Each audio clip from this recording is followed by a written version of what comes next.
Good morning, everyone. Welcome to the September 14th meeting of the State Street Subcommittee. As a point of order to begin, I'd like to let everyone know that this meeting is indeed being recorded. Our apologies for the technical error at our last meeting. We're all excited to be back and to have everything going. So, Ms. Perea, can we please start with a roll call? Absolutely. Chair Harmon? Here. Mayor Pro Tem Sneddon? Here. Councilmember Gutierrez? Present. Perfect. Great. Thank you. And we will begin first with public comment. If there are any folks who have joined us today to speak about items that are not on today's agenda, we'll have 3 minutes per speaker. Ms. Perea, is there anyone who's joining us to make public comment for items not on the agenda today? So it looks like there are multiple hands raised. Let's see. The first is Cass Ensberg.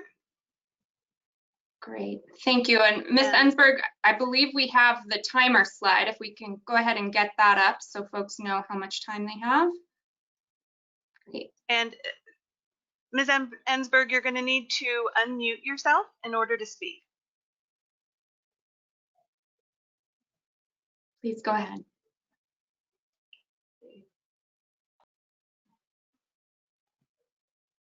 Ms. Ensberg, go ahead and unmute yourself.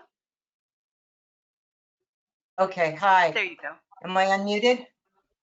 Yes, we can hear you. Thank you.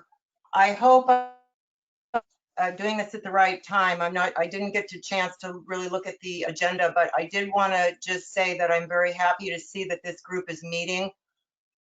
My concern is about what is happening on State Street right now in the short term.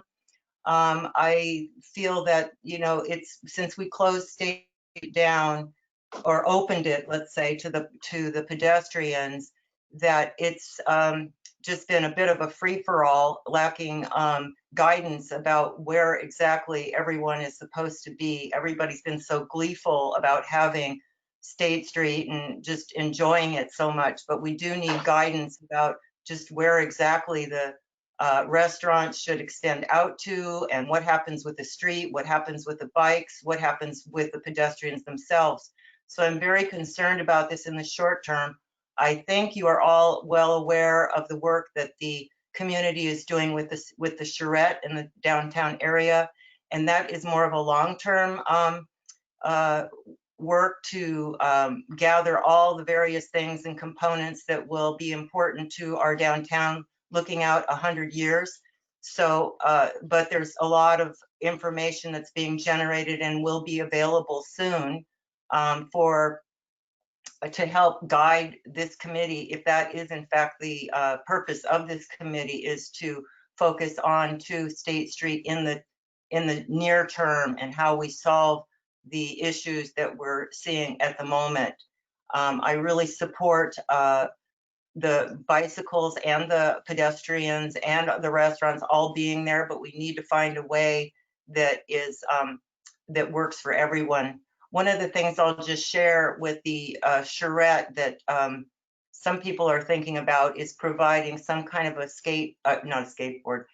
a bicycle park that could be somewhere downtown that would enable cyclists who are so skilled and talented with bike tricks to be able to do that, and for the public to actually observe them, sort of similar to the skate.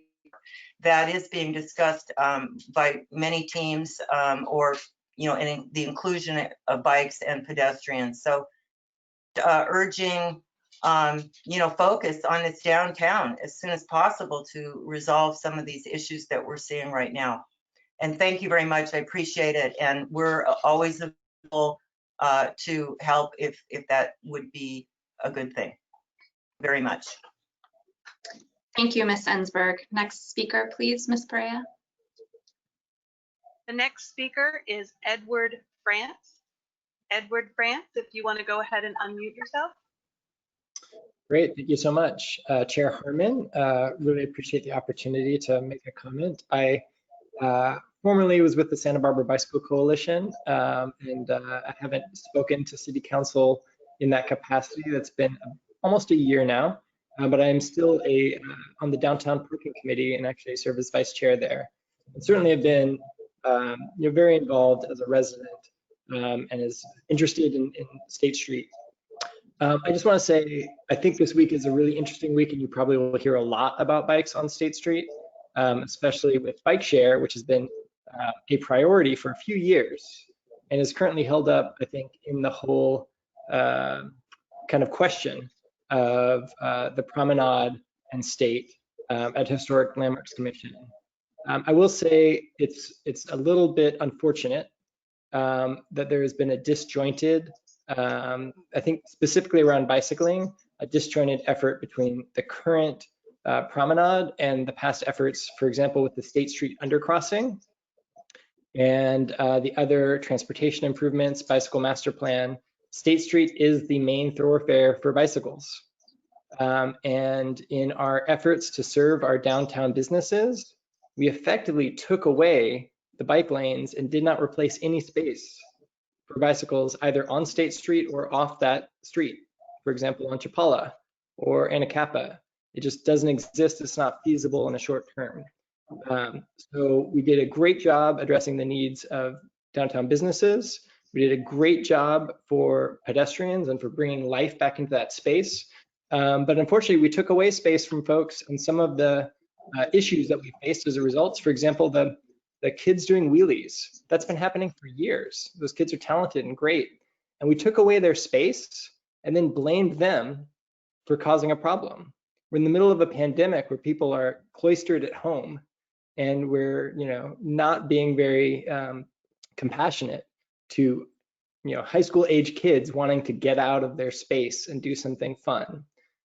Anyway, there's a lot that we need to work on. Bikes have been part of State since before the earthquake and before the Spanish revival architectural style, and bikes will be here long after this whole pandemic. And so let's make space for within our vision of State Street for bicycles, which are crucial to the city and also the vibrancy of the space itself as it's a long stretch. Thank you. Thank you, Mr. France. Next speaker, Ms. Perea. Okay, next speaker is Kim Stanley. Kim, please unmute yourself. Hi. Thank you, Chair Harmon and City Council.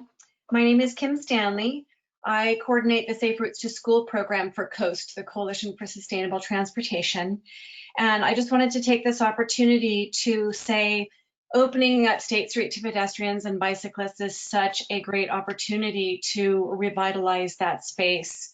And yes, there are issues to be solved, and I hope that those issues will result in keeping State open to pedestrians and bicyclists and thriving businesses. It's been so great to see families with young kids biking on State Street. And I think it's really educational for those families. Those kids are getting to a destination on their bicycles. It's not just recreation. They're using their bicycles for transportation. I hope that this committee will think about surveying all the residents in Santa Barbara about State Street. I think that right now feedback has just been from people who are upset about something. And I don't know if we're getting everybody's opinion about how they have been experiencing State Street. And also, how do we communicate tolerance? Nationally, it just feels like we're intolerant. And in our city, I just really want to communicate tolerance to people. Like, we're all in this together. Let's try to figure out a solution that works for everybody. I think it can be done. And some of the signage that's currently on State Street feels a little bit like negative to me. It's just a bunch of rules on kind of strangely laid out. I think signage could be something more like This is a great thing. We're all in this together. Here are some, rules that we'd appreciate if you follow. It's just something to make it a little bit more palatable to everyone. And that's all I've got. Thanks to the committee for doing this work. Thank you so much, Ms. Stanley. Next commenter, please. Next is Barry Remus. Please unmute yourself. Good morning, Chair Harmon and State Street Subcommittee members. Nice to see we have less of a mouthful for this name of the subcommittee. It was becoming quite the acronym. I wanted to let you know that Coast and our cohorts at SB Bike are committed to staying engaged with the city to really help ensure the long-term vitality, not only of our promenade, but our downtown corridor. And we realize that there's a lot going on right now. We have, as Ms. Ensberg mentioned, we have the AIA charrette, which is bringing together hundreds of opinions that are formulating wonderful long-range plans of design for the promenade and beyond. And we also know that your task force, your subcommittee, is planning to outreach to pull in a wide swath of input from the community, as evidence from your previous discussions.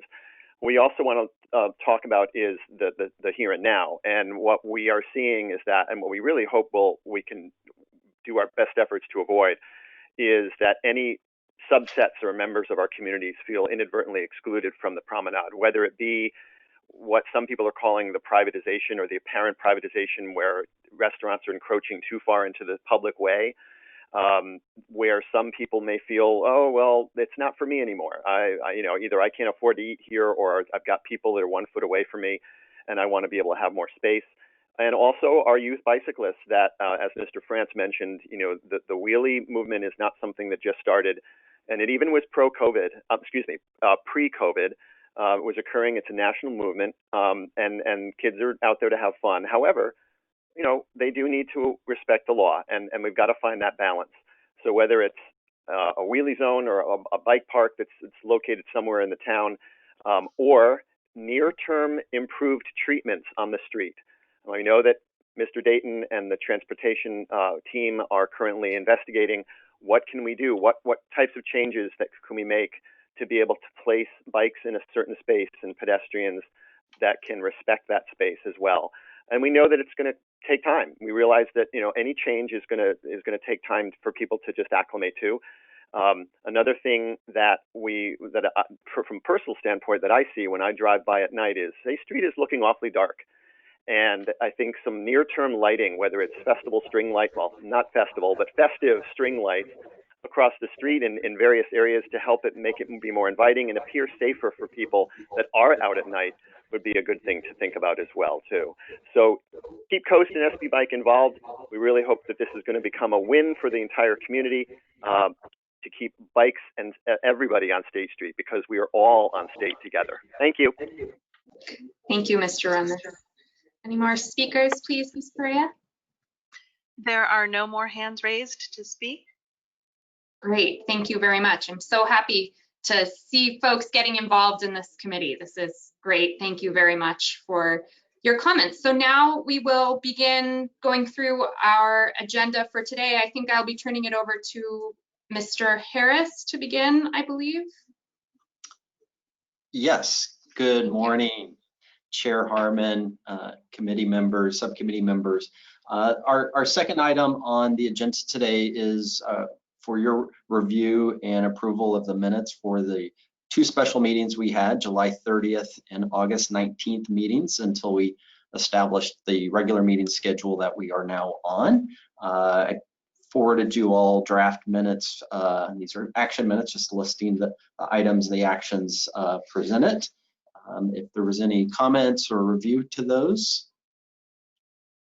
If not, I'd look for a motion to approve, and then we could post those along with the PowerPoint presentations to the subcommittee website. So we'll have full availability for the public to see the presentation, have a review the presentations and see the minutes that were presented. In addition to the recordings, albeit the last meeting on August 19th, as a reference, we had technical issues and that recording was not downloaded. Thank you. Are there any comments from my colleagues? Councilwoman, Mayor Pro Tem Sneddon? Thank you, Chair Harmon. I will just share a comment I received from the public that was maybe wishing for more detail in the minutes. I don't know. I think that I don't know if that's the standard or not, but that was just a comment I received, and I'm passing that on. Thank you.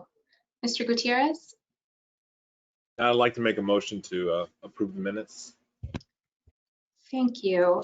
Quick question to my colleagues. I noticed that we have failed to include public comment under each of these agenda items. So to be better safe than sorry, I would like to suggest we just open up public comment on each of these items and can close it as quickly as we do if there's no one wishing to speak. Does that sound acceptable to my colleagues?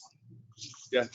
Okay, great. Thank you. Then I will open up the review and adoption of our previous minutes to public comment. If anyone who is here would like to speak on those items, we heard the comment from Mayor Pro Tem Sneddon that she passed along. Ms. Perea, is there anyone with their hand raised on this item? No one with their hand raised. Thank you. Okay. So I'll second. Great. Councilmember Gutierrez's motion. Perfect. Ms. Perea, may we have a vote, please? Sure, let's take a vote. Chair Harmon? Yes. Mayor Pro Tem Sneddon? Yes. Councilmember Gutierrez? Aye. Great. That's unanimous. So we'll move on to the next item, please, which is discussing the purpose of this subcommittee. Mr. Harris? Yes, so moving on, I have a PowerPoint presentation pulled up, and the next two items, discussion of subcommittee purpose, and then the fourth item, the future of downtown subcommittee, will just be embedded into this presentation. So here is the main slide in reflection of our two previous special meetings, of which we were kind of finding our feet, as it were, in establishing the subcommittee structure. We thought it would be helpful to revisit the discussion of subcommittee purpose. As you see here, we have two statements for the committee's discussion today. This was in context to the review of the council meeting June 23rd, in which there was a motion to establish the subcommittee, in which there was council conversation as to the prioritization of the work effort, which was focused on State Street, envisioning the future of State Street, and walkability were those kind of priority items in the creation of this subcommittee and the acknowledgement of the three council members that are a part of this subcommittee. As such, we're making the definition of subcommittee purpose of overseeing the visioning process to guide and inform the decision-making for the future of State Street, and that this subcommittee would be reporting out to the council on this vision for the future of State Street. The rest of this presentation really does delve into and define and will review the visioning process that we've discussed in the past, but we'll be representing with some refinement of our thinking to that. So with that, I'll turn it over to the committee for conversation.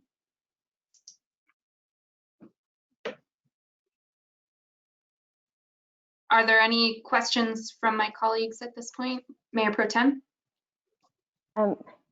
No questions at this time. I just wanted to make sure, did everybody have a chance to review that? This looks to me like it reflects reviewing back of the June 23rd meeting, but was that something that everyone, okay.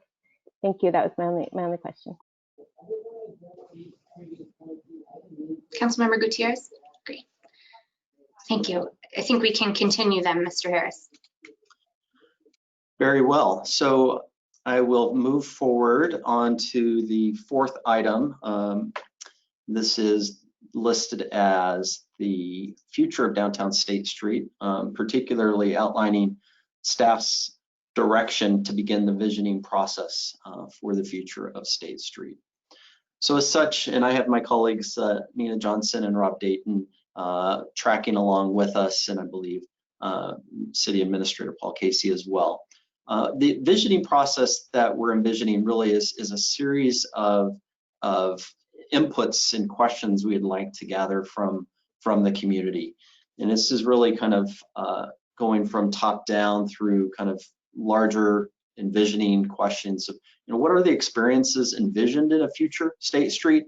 As comments from the public have made, what we put in place right now has been under an emergency economic recovery ordinance, initially focused on creating, a public plaza promenade area for the public to walk, as well as for outdoor dining, outdoor business activity, really directly in response to, the COVID and the public health conditions. So we really look to envision beyond just what we have in place today. And as we heard, we're getting lots of comments. We're actually even continuing having numerous internal meetings with city staff to envision and tighten up kind of interim uses. But we're really looking futuristic kind of down the road. What are experiences envisioned for State Street collectively from the resident population? And in that conversation, who are we designing this street for? And then ultimately, of those combinations of experiences and design treatments, how does this contribute, and what are the outcomes that we expect from a future envisioned State Street condition? So this is kind of the high level questioning of vision process. And then as you get through those next steps, as highlighted, what we have today is really temporary emergency conditions. We'll be looking to tighten those up. But if there is support from this committee and ultimately the subcommittee and then ultimately the council, we would begin refining those design treatments and developing interim design conditions. And that would be over a few year period. Concurrently, we'd be developing a longer term permanent capital project, which would be probably much more significant in financial cost, and we'd be looking for partnership with adjacent property owners and others to put that into place. So again, broad process that we've envisioned is obviously lots of coordination, which we've been doing with internal city departments that would continue in developing these treatments and concepts and ideas to ensure that we're addressing a variety of conditions and issues and needs. Obviously, a robust outreach effort to the public to gather that input to those high level questions. Be visiting the boards and commissions, which I'll highlight again, and then engage a number of stakeholders and organizations, some that have called in today. So again, outreach to the public, we're envisioning this being resident focused using a variety of methodologies. Obviously, that's also combined with a communication effort. So the collective community understands what the process is, what are those questions that we're seeking to get feedback and input to, how that they can contribute. We'd be both looking to have an online survey as well as do in-person survey, with public health protocols in place using iPads and ambassadors on State Street. Concurrently, we'd be going and visiting the boards and commissions. So we see here this listing here of the Arts Advisory, the Community Development Human Services Committee, Community Events and Festivals, Downtown Parking, Historic Landmarks, as well as Neighborhood Advisory Council, Parks and Recreation, Planning Commission, Santa Barbara Youth Council, and the Transportation and Circulation Committee. And then lastly, reaching out to a number of other stakeholder organizations. So here's the beginning list today. And again, this is probably would be growing over time. The intent is to do this over the next coming weeks into months to the fall. We'd be looking to kind of wrap up this overall process, hopefully by the end of the year, to kind of gather all of this step one of visioning process. And then developing that into ultimately an update for this subcommittee for the council to inform them. So those are the high level steps of a visioning process that we've discussed. And with that, I'll open it back up for conversations, discussions, and direction. Thank you. Are there questions from my colleagues at this time? Councilmember Gutierrez? Thank you, Madam Chair. Yeah, I just have a question about the definition of State Street now that it's closed off as being a promenade. So is it legally still a street? Is it now a pedestrian walkway? And if it's not, are we going to change that? And what's the process of doing that? Great questions. No, it is still considered a street. We have just temporarily closed the street for vehicular use in regards to the public health pandemic and conditions to service those two primary functions as we've referenced, right? Create a large public plaza, pedestrian walkway area, as well as allow outdoor business activity, be it outdoor dining and or in some instances, we have some personal care through parklets or other activities. As we move forward, as referenced, one, as you all may recall, this initially went into effect for just over a 3-month temporary measure over the summer. Council just recently, as of a few weeks ago, extended that emergency ordinance, carrying it forward till December 8th. With an additional 3-month term extension till March 8th if the public health conditions still warrant.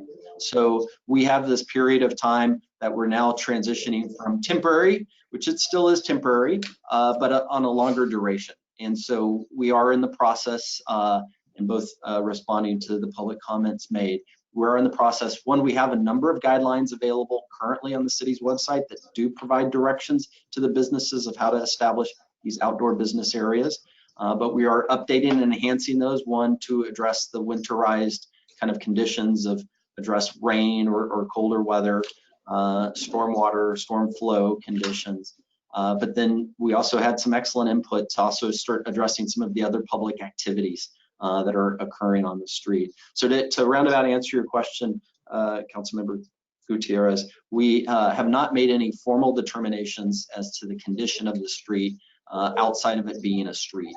And that would ultimately be a part of kind of a long-term permanent recommendation once we have a kind of a full vision of what the street is, because there is the possibility that maybe there is some vehicular function or some other street transportation function that remains and the outcomes and the contributions that we're envisioning. And so it would be premature at this point to make any kind of formal legal mechanisms other than treating kind of the temporary use conditions that we have today. So hopefully that answers your question. Yeah, somewhat. So I'm just trying to make sense of how we're policing the street, since it's still technically a street, but yet we're restricting certain types of vehicle travel on that street, but yet allowing pedestrians to walk freely. And I think that's where a lot of this tension is coming from between bicyclists and pedestrians. So the bicyclists legally have to ride on the street, and the pedestrians technically have to be on the sidewalk. Is that right?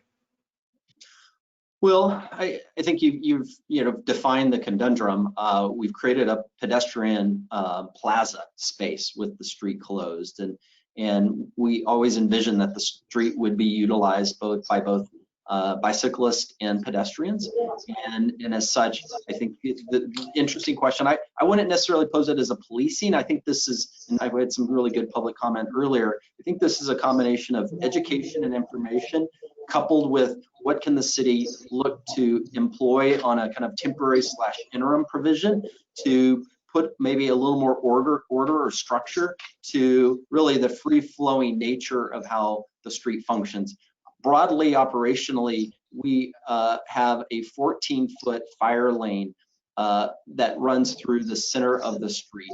And you also have to keep in mind State Street, the section that we have, nine blocks plus, the street meanders, right? So the sidewalk, the curb line is not constant all the way through the corridor. So there's sections where the street narrows to 26 feet, and there's sections where it's much wider. And so throughout that is a 14-foot fire lane corridor for fire apparatus, emergency apparatus.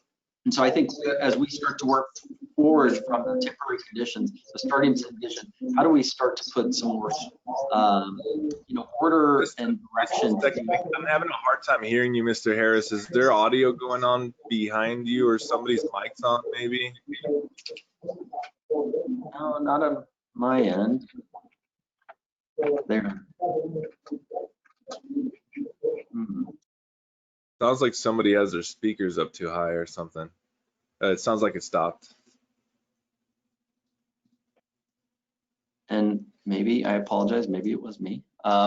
So let me treat that. So just to go back, I think one, to answer your question, is formal determination of what we're doing with the street. That is not being envisioned or recommended today.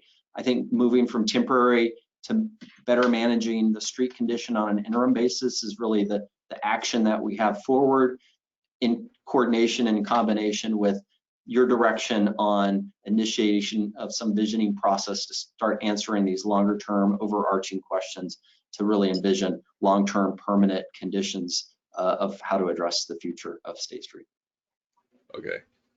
Yeah, I guess I'm just trying to address this growing situation of the bicyclists and pedestrians, and trying to figure out, like, are we infringing on the rights of the bicyclists or any other kind of self-propelled vehicles, and are pedestrians in a way putting themselves in danger by walking into the street, and how do we address that moving forward? Because legally, if a bicyclist hits a pedestrian in our promenade, who's at fault, the bicyclist or the pedestrian, when it's legally still a street? So that's just something that the residents have been bringing to my attention, and something that I've been trying to grapple with in my head. So if we can just keep that in mind moving forward, and if we can have some sort of discussion to further define that, I and other residents would really appreciate it. Thank you for the input. We'll raise this. Mayor Pro Tem Sneddon. Thank you, Madam Chair. So is this a time to ask questions about short term, or any questions, or, okay. I think any questions you have. Any questions, okay. So I love the direction of the long-term, long-range planning and the immediate, and looking at the immediate. I guess I have similar questions to Councilmember Gutierrez about, can you explain to me maybe, so the restaurants have, how far out from their front door are they allowed to go out towards the center line? Is that a defined? It not explicitly defined, and Rob can Mr. Dayton can add. The condition is they are to be 7 feet from the center line, and so as I referenced earlier, the center line is really not a constant. There's not a center line for the street, because the street does undulate. Shifts to the left, it shifts to the right. It's wider in some locations, it's narrow in others. So really, the best course of action is for those operators, and we're in the process of, we've given guidelines for these businesses to follow, and we're constantly in the process of going out and inspecting these outdoor dining areas on a weekly basis to refine and communicate with the operators what's acceptable. And this is a variety of city staff that are involved in this. So we've got fire and public works staff that are conducting this. And so to kind of answer your question simply, there's not necessarily an easy constant saying, oh, they have 7 feet necessarily of additional space. It's 7 feet from the center line, which that moves. What you've probably also noticed is the lateral width. So our guidelines, I think I can't remember the exact wording, but it says they generally should be the width of their storefront. However, there was a recognition that if there's an adjacent storefront, adjacent business that's vacant and or not having an outdoor business area, that have some flexibility to laterally expand. And then I guess thirdly, just to note, because this will be an ongoing question and issue and process that we're going through, it's kind of reiterative as these operators continue to modify, enhance, is now they're starting to prepare for inclement weather. And we're establishing guidelines to address that now. We haven't finalized those and rolled those out. We're working with county environmental health as well for review and comments. So I think just broadly to answer the question is it's not a fixed condition of specific width, more so of this idea that the center line of the street has to be maintained of a clear path of 14 feet. And that can, and it's not constant. So if you're looking up the street and you're trying to find kind of a specific, kind of alignment, that alignment will actually move, a little bit of serpentine as the street, undulates from a width standpoint. So hopefully that answers your question. Just to clarify, so it's not necessarily the yellow stripe. Is not necessarily the Correct. center line. It is not. Okay. It is not necessarily a yellow stripe. I think that's something in the public that people send pictures all the time, and I share their concern completely when you see tables right out to the painted yellow line, and it's hard for me to imagine that that's okay even. But and I know you and I have discussed, or I've reached out to you about, like, so how far then does a table need to be? Is there a buffer between the rope line of the restaurant? So you have the center line, you have your 7 feet. How far from this rope line does the first table have to be? Because I see tables right up to that line. And what's the guideline on that? Well, that it's, so we have, our guideline says the tables need to be 6 feet apart within the dining areas. I would have to pull them up to review. We expect that there's a buffer and a setback from the public space, be it sidewalk and or on State Street.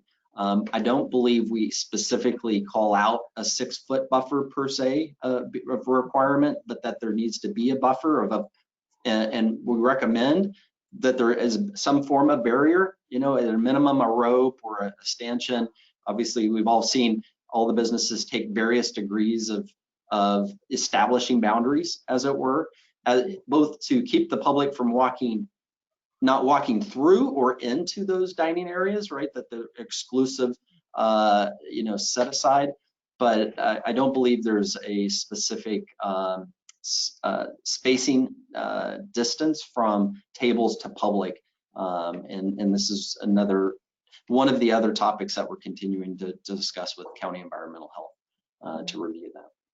I guess for myself, I think that's something in the short term that would be really helpful. If there was a buffer, if tables weren't right up to that line, and if that line wasn't right up to where people were trying to walk, I think it could alleviate, I don't know, that's my perspective on that. I think it could alleviate a lot of the public concern about not feeling safe. And I'll just echo Mr. Remus's comment about the apparent privatization of the street.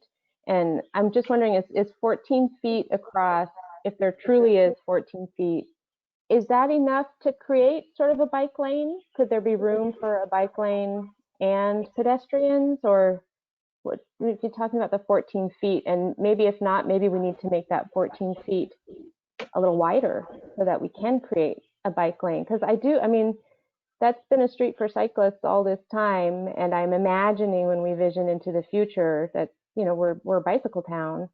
I'm a little bit concerned about that. So just the question about the 14 feet, and could that be partitioned into, or is it enough space to partition? Chair Harmon and Mayor Pro Tem Snedden, yeah, that's a possibility. I think that's a really good thought about making it transitioning from the temporary into the interim project is considering those things, because it really is 14 feet okay for both. Your question, it depends on the demand. And so what we found in the 500 block is the demand for pedestrian travel through the street is pretty choked out. And remember, we've allowed businesses to have their restaurants on the sidewalks too. So the sidewalks are choked, the interior's choked, and because no one can be indoors. So I would imagine as we start thinking about the interim and as COVID starts waning and we might get back to say 50% input inside, then we can start to imagine, well, maybe the sidewalks could be back to their generous amounts of 10 feet, in some cases 12 feet. And then the center could probably be repurposed for bikes in that 14-foot space. So I think that that's what we're thinking of. And then the other things we're doing, thinking about next, we have a brainstorm session today with the city administrator and Mr. Harris and other directors. We're talking about how to get rid of the construction aspect of it and rechannelizing at the intersections, rechannelizing everybody at every intersection. So right now you can just kind of go directly up the street as a pedestrian. What we're talking about is channelizing the pedestrians back to the crosswalks at the intersections and having a designated bike path at the intersection crossing, and then kind of reset. So it kind of resets everybody at every intersection. We think that that might actually help as well with this issue of conflict. It's really helpful input. And so we have to maybe look at that 14-foot depending on the demand on that particular block, but that we are looking at really delineating bicycle space as separate. Oh, okay, I'd really like to honor. I think we have the permanent, absolutely. Like if you think about the permanent, if the council decides that bikes should be on State Street, there's probably going to be a path, and that path is probably going to be dual purpose for fire access and for the deliveries that have to happen on the street, like the snorkel that goes and gets the grease traps, that has to be on the street. So then there's probably going to be less penetration of that path for pedestrians crossing it and more barriers, so that we don't have the thing we're most concerned about putting a path up the street all the way is that pedestrians tend to not signal their intentions. They tend to wander. And so we've been encouraged to put in a path, but if we put in a path, the bikes will take definite ownership of that path, perhaps being less cautious. And then pedestrians will wander, and that's where we think it actually be maybe politically better and more defined, but then less safe in reality. And so that's the conundrum and the tension we're dealing with right now. And then in the short term, could you just update us on bike share? I think that we've had a lot of questions from the public, and sort of maybe that's more for council, I don't know, but I think just with this interim, how does bike share fit in with that? Chair Harmon and Mayor Pro Tem Sneddon, I think it's a really good question because remember the council approved and entered into a permit with bike share pre-COVID when we had a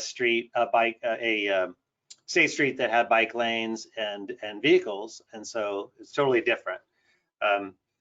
So I think putting the bike share question is going to be lumped in with, the eventual use of the street long term and where bikes are or are not. I think that the decision where bike share will flow with the decision on bikes in general. Just as a status, where we're at the Historic Landmarks Commission. We're on our third meeting on coming Wednesday, and they've had a challenge of talking about this subject, and I think they feel a little bit disengaged with it because the purview is really challenging, because the council's saying, hey, we like this operator uses this particular bike dock, which, remember, we got a bike dock that we thought would be more appropriate for the historic landmarks and El Pueblo Viejo. It's very simple. And so the purview is the color. And I think they were a little insulted by that and really wanted to talk about whether it's appropriate to even have bikes on State Street. I don't know what decision they'll make. We're going to ask for them to either approve it with the color of their choice or deny the project. If it's denied, then believe would probably be on appeal to council, and then it would come to the council at that point. Of course, this delays the rollout. But then again, you know, I totally, all the issues we have right now with bikes and pets on State Street would continue with a rollout of the bike share on State Street too. And it's up to us to be a little bit more nimble and adjusting to get to an interim that works better for everybody. Okay, thank you very much. Thank you, Mayor Pro Tem. Thanks, everybody. Those were great questions. Ms. Perea, we'll open public comment, and I have to apologize. I had just gotten through saying I was going to open public comment on every item and then promptly did not do that. So let's please take public comment right now on items 3 and 4 of the agenda. That's both the purpose of this subcommittee and a discussion and outline of the visioning process for the future of downtown. Are there any public comments, Ms. Perea? There are. The first speaker is Anna Marie Gott. Anna Marie Gott, please unmute yourself.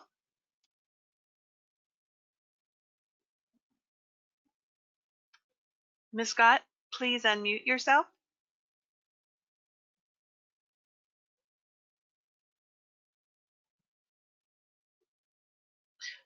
Ms. Scott is not responding. I'm going to go ahead and call the next person. The next person is Barry Remus. Barry Remus, go ahead and speak. Hello again, Chair Harmon and subcommittee members. Please forgive me. I know I spoke earlier during general public comment, but I just wanted to chime back in with a couple remarks on this on behalf of Coast and SB Bike as well. We want to, I guess, you know, obviously not that this wouldn't happen, but we want to certainly advise caution with respects to decision making in terms of the treatment of the street and categorizing State Street as a street or not. As you know, Mr. Committee Member Gutierrez was questioning before, if decisions are made to technically term the promenade not a street, we do wish to remind everyone that legally bikes are vehicles per the California Vehicle Code, and we just obviously would hope that everyone keeps that in mind, that as we look at the near term and questions about bikes, you know, still being allowed on the street, we would hope that everybody takes that into account. We certainly also implore the full council that we would hope that the question of bikes on State really becomes not even a question. State Street should be enjoyed by everybody in the community, and for equity and equal access. We would really like to see that this not even have to go before a vote of the council to have to determine whether bikes can continue to enjoy use and access of State Street, including the promenade. We would much prefer and advise that more near-term steps be taken to adjust the space in the street. And if that means pulling back on the restaurant closer to the curb, so be it. Bicyclists and pedestrians and skateboarders all need to be able to enjoy this space. And it may take some enforcement if certain cyclists, certain usage of the street is not proper. We understand that. But at the same time, we really feel that now is not the time to be taking any portion or access of the street away from anybody. So thank you, and we hope that everybody will take that into account. Thank you, Mr. Remus. Next commenter, please. Okay, it looks like we have Anna Marie Gott back. Anna Marie Gott, go ahead and speak.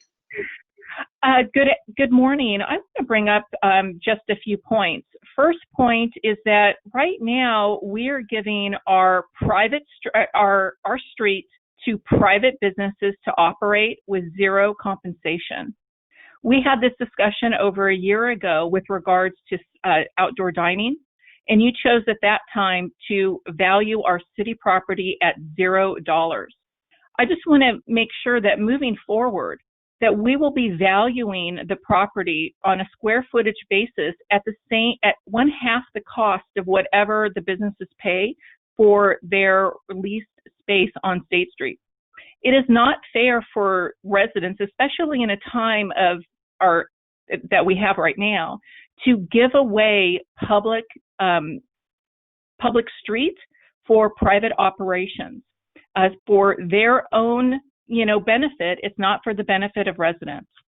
The next thing is regarding the HLC's meeting on Wednesday. I would very much urge you to go. And I would urge that you actually ask for information about the appeal I filed regarding the right-of-way project for the ABR. The HLC and the ABR have purview over more than color, which does not require a building permit.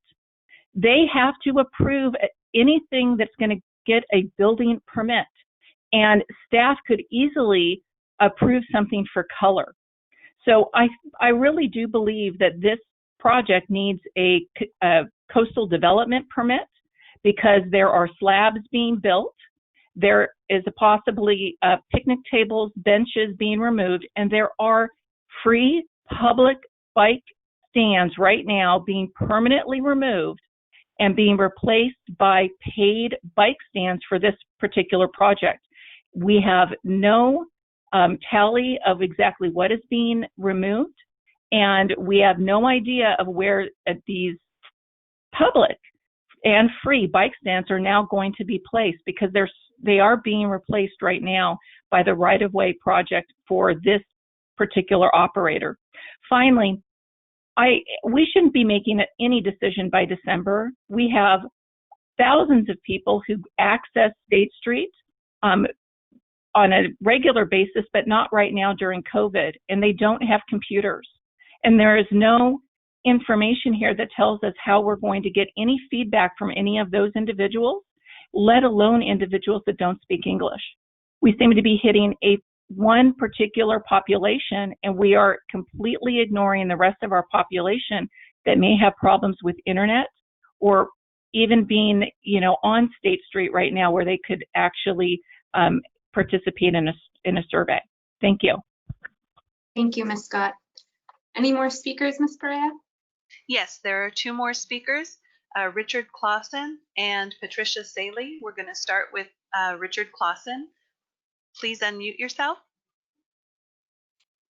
Thank you very much, Chair Harmon.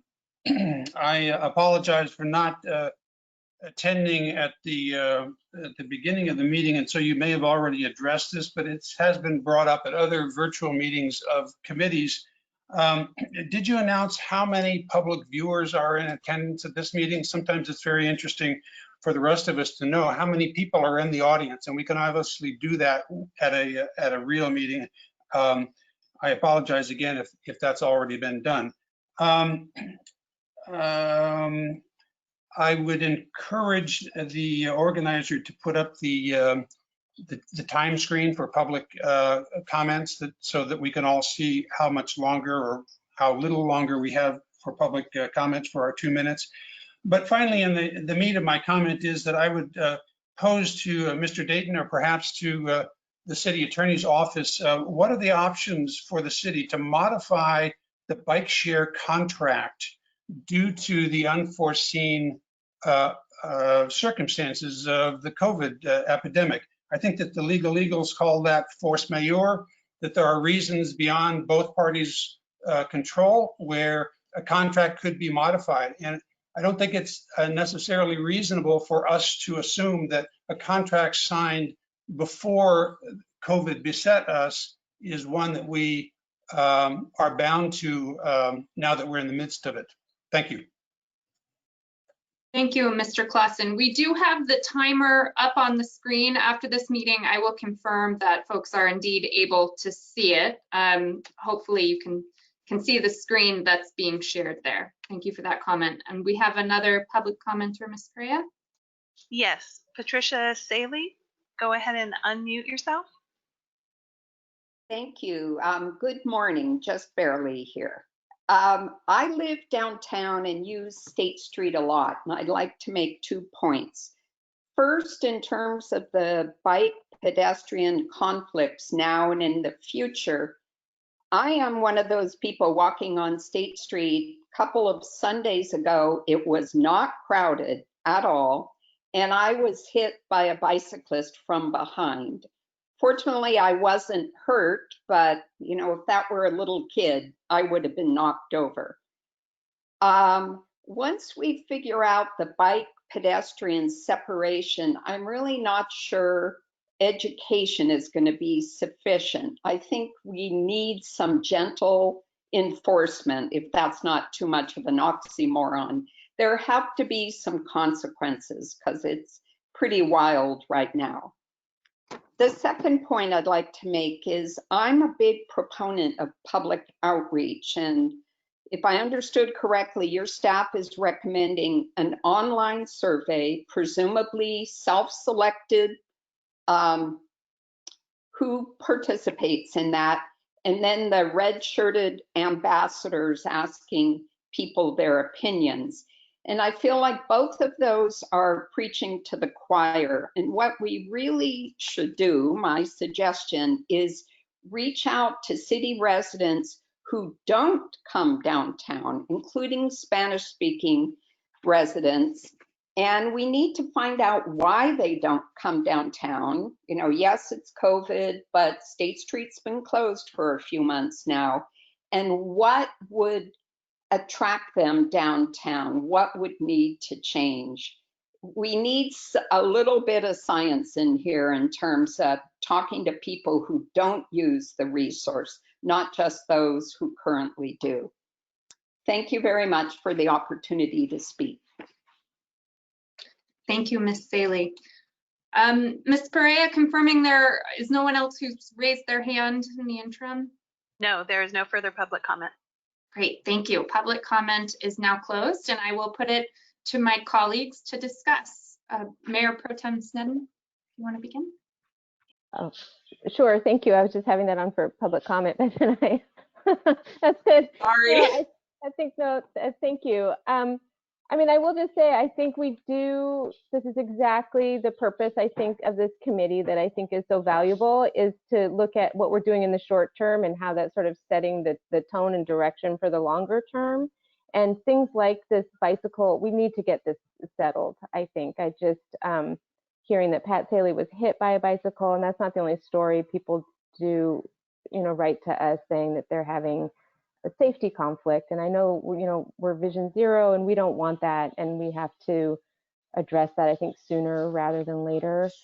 I continue to be concerned about the privatization of State Street. I really do share that concern that while it's great and we do benefit from businesses thriving through, you know, tax dollars and through members of our community who are getting some relief by going downtown, I still just, I have a real problem that there isn't a clear walking path and the feeling of safety. If you are concerned about being in that proximity with people, you simply just can't go to the 500 block. I mean, I won't go to the 500 block, and that is unfortunate. I want to see the businesses thrive, but the sort of complete takeover is I'm not comfortable with, and I continue to not really be comfortable with there.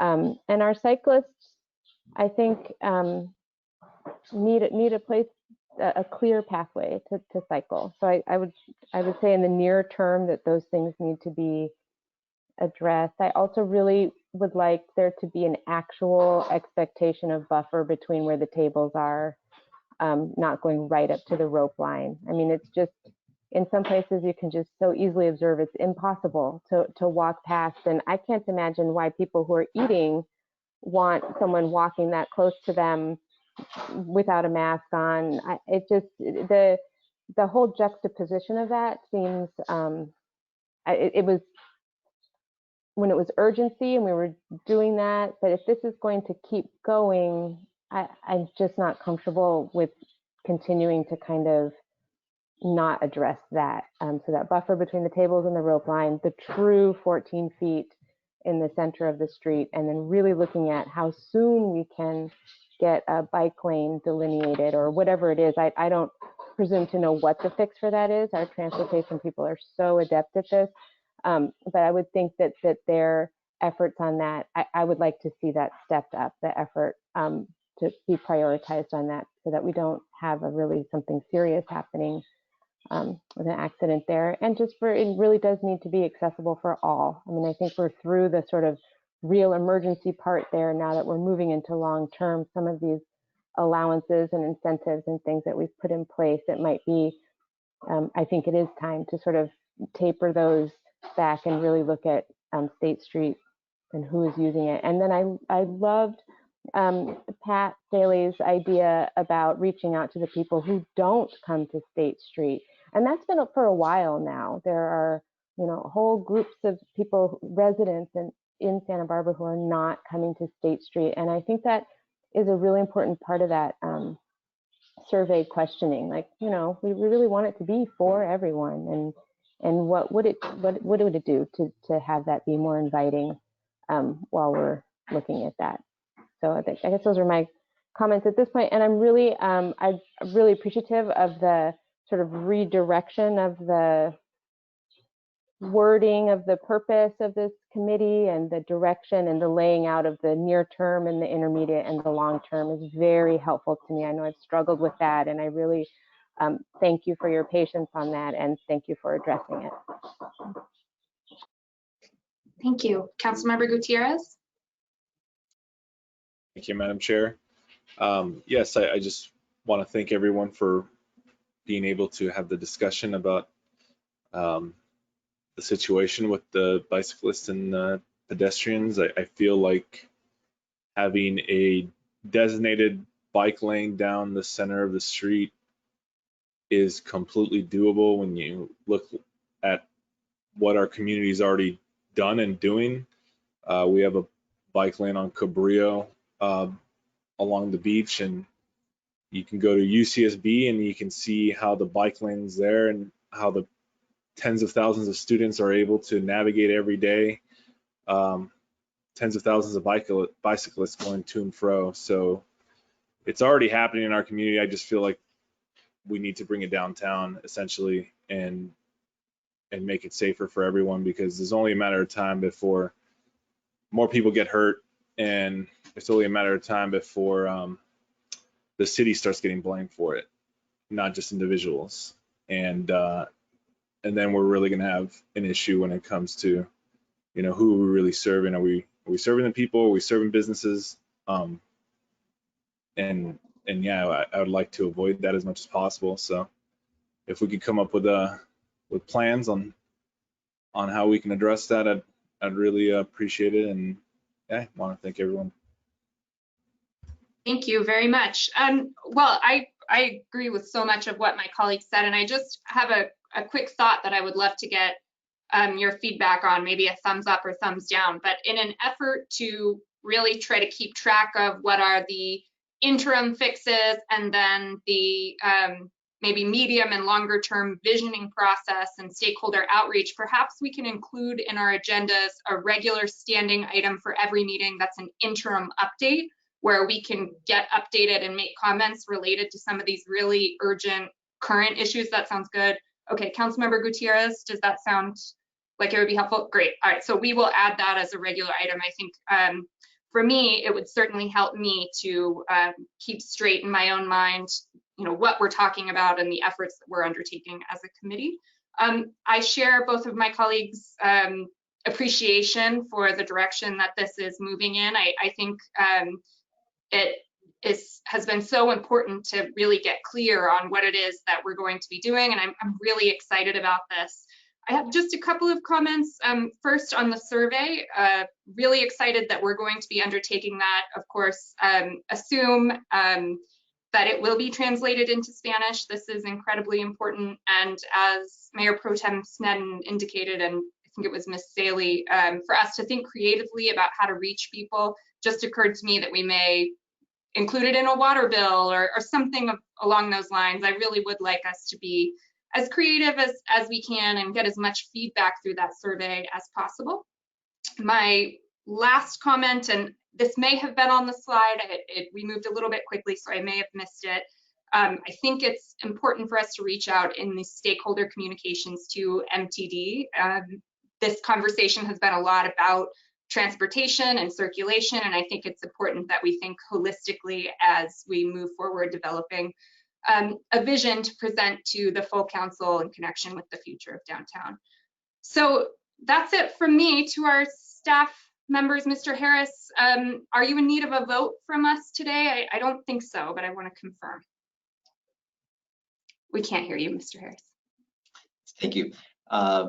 Madam Chair, subcommittee members, I believe having a clear direction via a motion adopted by the subcommittee would be excellent for the record and for the public record and just for staff to see clarity. And we took your collective input into really the broad vision process that we laid out, but I think just an affirmation of the subcommittee of initiating the visioning process generally as presented with the feedback that was given by the subcommittee members today would be very helpful. Thank you. Mayor Pro Tem Sneddon, I think you're on first. Thank you. So I have a quick question, and then I'm happy to make the motion to proceed with the visioning process as laid out. So just, I guess, a quick update on the dates. Where are we? When will this first roll out? If we could just get. Well, we have not developed or prepared anything other than really the outline of process that we presented to you. So what we do have scheduled are these meetings every other Monday. So we are meeting again 2 weeks from today at this time.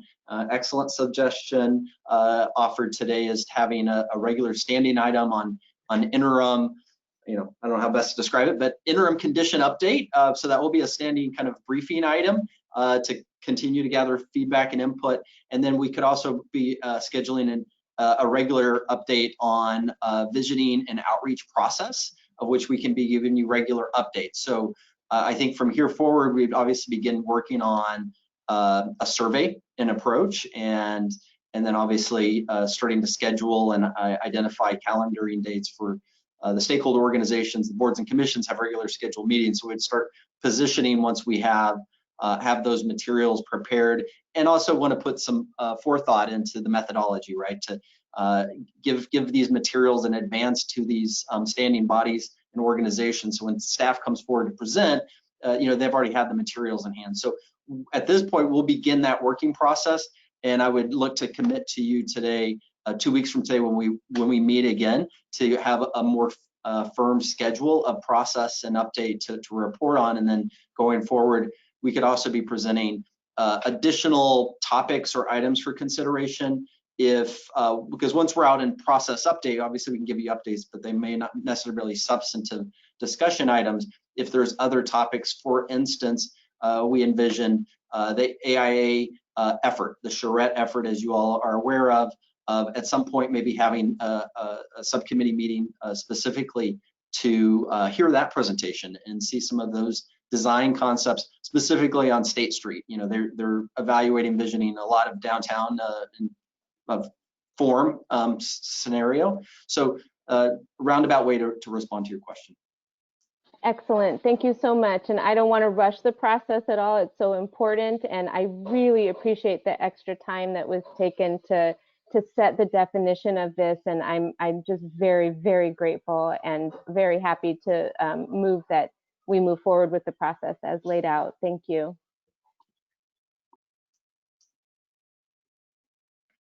Yes, I'll second the motion once it's made. Perfect. I think Mayor Pro Tem Sneddon just made that motion. So I think I think she did, right? If we could all in favor, please vote aye if you guys want to come back on. All in favor?